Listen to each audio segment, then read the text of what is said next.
Hey, Healthy Food Tribe, how you all doing today? How do you like to wake up? To the smell of freshly baked bread? You love your home smelling like a bakery? Then this video is for you. So let's do it. I have my bowl, I've added some warm milk, and then I've added some brown sugar. That's what I had available, just very little brown sugar. And then I've added some dry yeast and then an egg. I'm going to mix everything thoroughly together.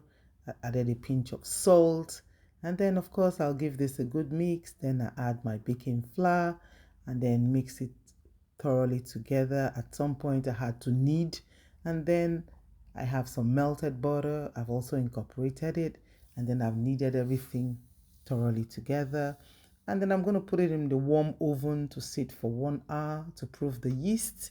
And thereafter, our dough has risen perfectly. I'll just use my hand to deflate the excess air.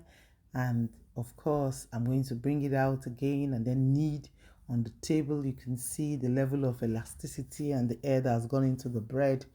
And then I just spread some baking flour over my work surface. Just knead the bread and use a cutter and then begin to cut it into shapes that I like, making them into tiny balls. I'll just mold them and place in my glassware, which I'll use to bake the bread rolls. I repeated the same process until I had the number of bread rolls that I wanted or that the dough could make. I still allowed it to sit for another 30 minutes in the oven. I brought it out, and then of course I glazed it with egg.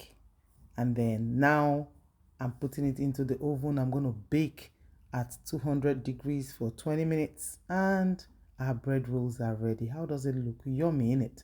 So now it's ready to dig into.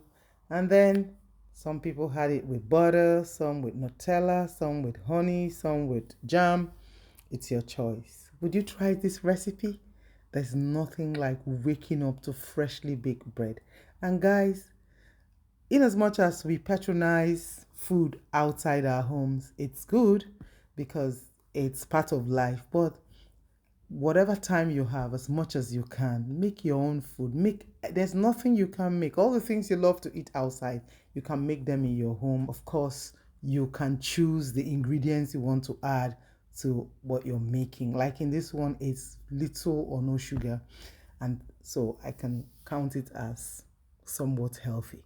Thank you for watching. Remember to engage on all our social media platforms. Thank you, and see you on the next one. Goodbye.